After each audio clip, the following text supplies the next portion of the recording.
করেছে।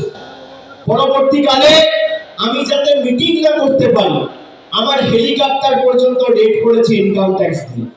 আর দুদিন আগে আমাকে মারার পরিকল্পনা করেছিল, সেটাও কলকাতা পুলিশ হাতে নাতে ধরেছে। আমি আমার কান নিয়ে চিন্তিত নই, আমি মানুষের জন্য কাজ করার লোক, আর আমি মানুষের সংরক্ষণের কর্মী।